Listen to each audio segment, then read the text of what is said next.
Hi guys and welcome to Fandom Newbie. My name is Shruti and today I'm going to be talking about the top 10 books that I think will influence your life, they will change your life, and they will completely change the way you think about certain issues. Now, these books are really well written and I feel like they do have the power to really change the way you think about certain social or political issues, and they are just absolutely life-changing. So without further ado, let's just get started. So the first book that I want to talk about is Everybody Loves a Good Drought by P. Sainath. Now, P. Sainath was a reporter and a journalist, and this book is basically a documentation of his accounts from when he visited India's poorest states. This book is just absolutely eye-opening, and for me, what it really did is that it really made me understand just how lucky and privileged I am for the life that I led when I used to live in India. The things that he has spoken about are just, sometimes they are painful to read, like the state of the healthcare system in these districts, the state of education in these districts, just the sheer inequality when it comes to human rights, and the things that these people face is just absolutely heartbreaking. And I feel it's something that everyone needs to read. Like, as people who live in cities in India, I feel like we live in such a bubble and in such a cocoon, and we have no idea what's going on in our country. And yes, this book was written about 20 years ago or like 25 years ago. This was like the early 90s. But still, I feel that the issues that P. Sainath has brought up in this book, they still exist in India today. The inequality still exists, the extremely bad state of the education system and healthcare system, they still exist. We have seen that firsthand when it came to the COVID-19 pandemic. Like, all of these issues still exist.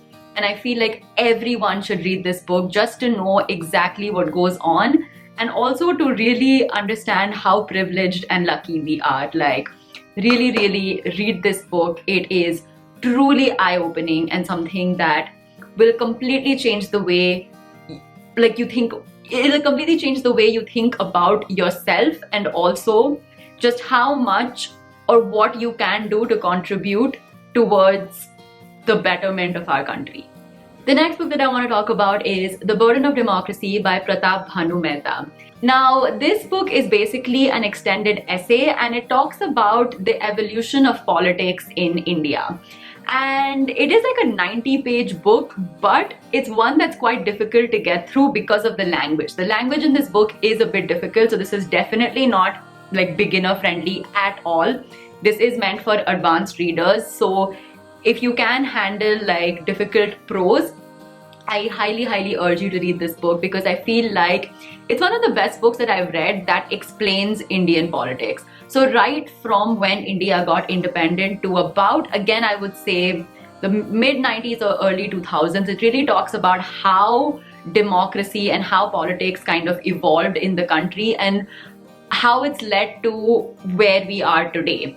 And it talks about all of the different issues that our democracy faces. And the way it does this is by comparing how India became a democracy with other countries like US and France, and how they became a democracy, and also why it was easier for US and France to adopt democracy, and why it's been difficult for India, and all of the challenges that democracy in India faces. And it was very interesting, and I highly recommend it as well. The language is difficult, so if you can handle difficult prose and difficult writing, definitely check out this book.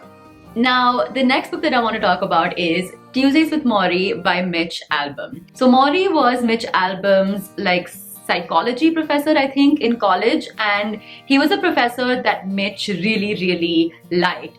And one day, Mitch gets to know that Morrie has been diagnosed with this degenerative disease called ALS, where basically you lose control of your muscles and like slowly but surely your body kind of shuts down. So Mitch gets to know that his old professor, who he loved so much, has this disease and is essentially dying.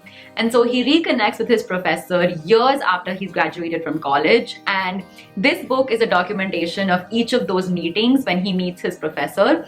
And it talks about all of the life lessons that Maury gives Mitch.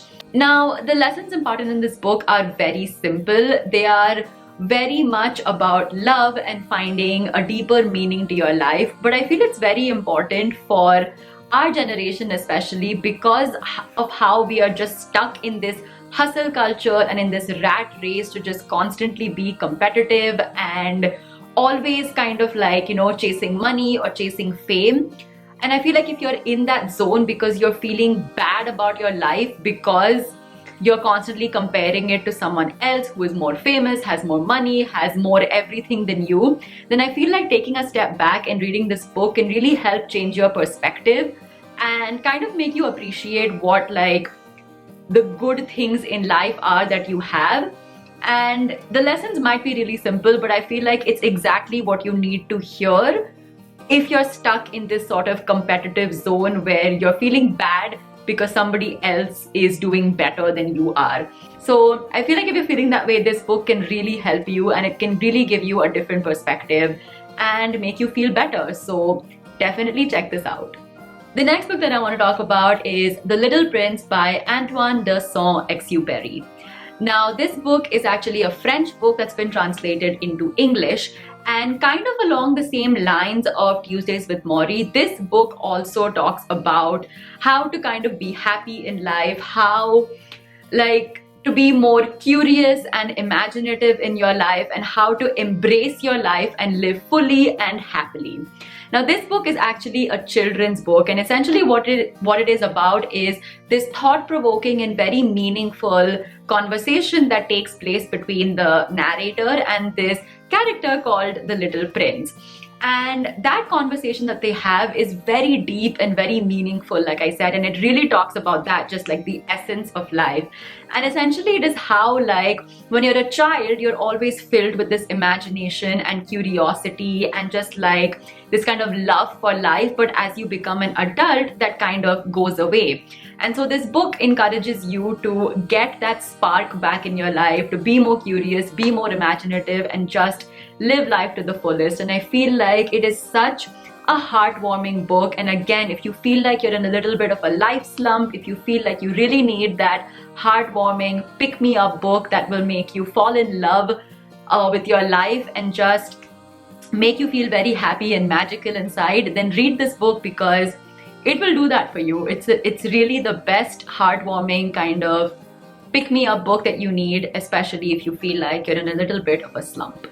The next book that I want to talk about is The House in the Cerulean Sea by T.J. Klune.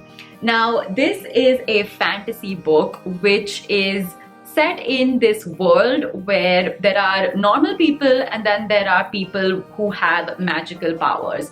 And basically how this world is set is that the people who have magical powers are harshly and very wrongfully discriminated against. And basically, if you're a child who has magical powers in this world, you are set up in these kind of orphanages and you're generally kept away from normal society. Now, the story follows Linus Baker, who is a part of the department in charge of magical youth. So he's part of the government and he's been assigned this particular orphanage that he has to go and sort of audit. And this orphanage is one which contains highly dangerous magical youth. So basically, like, the weirdest and the strangest magical youth are in that orphanage, and Linus Baker, who is quite a prejudiced man, has to go and sort of check out this orphanage and basically decide whether it needs to be shut down or not. Now, the thing that this book does beautifully is that it really highlights how stupid we are when we discriminate against people because of their race or their sexuality or their religion or anything. Like, it really highlights the issues of racism and discrimination and fear of the other in a really, really beautiful way.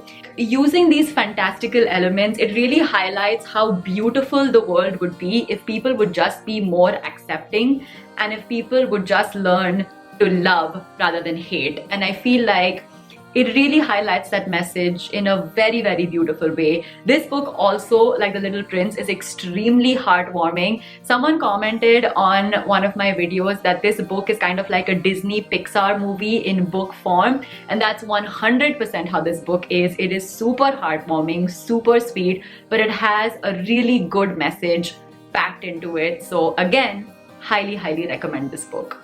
The next book that I want to talk about is 1984 by George Orwell. Now, I've spoken about this book quite a few times on my channel, but I feel like this is one that is really important for people to read. This is a dystopian book in which a totalitarian government basically controls everything about its citizens, even what they think. And I feel like it's a really good representation of an authoritarian or a totalitarian government. Now, I feel like the main message in this book is what happens to a society when they lose the power to question or critique the media or the government or anything. And I feel like it's a really good representation of that kind of society and why it's detrimental to society when you don't have the power to question anything that's being thrown at you. And it's a really, really thought-provoking, very interesting, very well-written story, and it will change your life, I feel, definitely. The next book that I want to talk about is The First 90 Days by Michael D. Watkins. Now, this actually is a recommendation from my husband because I haven't read this book. I don't usually read books like this, but he absolutely swears by this book and he has been recommended this by many people. So that's why I'm recommending it to you guys. This book basically is perfect for anyone who is going through a career transition. So if you are changing jobs, you're getting promoted, or basically you're going through any change in your career, especially if you're in the corporate world, then this is a great book for you, because what this author says is that the first 90 days of any career change are the most important, and he goes through things and strategies that you should take within these first 90 days to really get used to your job and to be more successful in this phase of career change, basically. So yes, if you're going through your first job or your first promotion, or if you're at any stage in your career, read this book because it will help you navigate that really well. The next book that I want to talk about is Lord of the Flies by William Golding. Now, essentially what this book is about is that a plane carrying a bunch of English school kids crashes on an island and basically leaves them alone without any adults or anything. And these English school kids, who are between the ages of 6 and 13 or something like that, they have to fend for themselves and they have to survive on this deserted island that they have landed on. And basically the crux of this story is what would happen if humanity finds itself in a situation where all rules of law and society are gone. Now, the author, of course, has his own point of view of what would happen to society, and that's what he's written in this story. But I feel like when you read this book, you really kind of pose that question to yourself as well, being like, firstly, do you think that society would actually go down the road that the author has said in this book, or do you feel that society and humanity would actually do something else? So I feel like when you read this book, it's not just about interpreting it the way the author has interpreted, but it's also really trying to understand for yourself how you think humanity would react. And again, it's an extremely thought-provoking book because it really makes you question things about humanity and the society that we live in. It's a very, very interesting reading experience. Definitely check it out. This book is just a classic. It is wonderful. So check it out. The next book that I want to talk about is Atomic Habits by James Clear. Now, I have spoken about this book also multiple times on my channel, but basically this book is like a step-by-step guide on how you can develop good habits and how you can keep those good habits going without kind of slinking back into your bad habits state, basically. This isn't a self-help book where the things that are written in this book are completely out of your reach. It's very, very practical, and you can easily adopt these tips to actually change your life and make improvements and attain your goals in a way. So yeah, I really like this book. I really like how it's like this entire holistic approach towards building habits rather than like very piecemeal kind of tips on how to build good habits. So definitely life changing and one that I think you should read. And the last book that I want to talk about is A Thousand Splendid Suns by Khaled Hosseini. Now, you guys know that this is one of my all-time favorite books. I absolutely adore this book so much. But the reason why it's on this list is because I have heard a fair share of people in my life say that feminism is rubbish and that the world doesn't need feminism. And I feel like if you think that way, read this book because your mind will change. Like, the things that the two main characters who are women in this book, the things that they have to face just because they are women is absolutely atrocious. So basically this book is set in Afghanistan and it talks about the life of two women and how the political turmoil that happens in Afghanistan, how it affects their life and how it absolutely just changes their life for the worse in many ways. So I feel like if you want to really understand why women have been fighting for their rights, why women have been fighting for equal rights in the world, then read this book because you'll understand why it's necessary. So yeah, that was my video for today. I hope you guys enjoyed it. If you did, give this video a big fat thumbs up. Leave a comment down below letting me know which is that one book that has completely changed your life and has changed your perspective and changed the way you think. Let me know down in the comments below. And of course, do subscribe to my channel for more book related videos. I'll see you guys next time. Bye.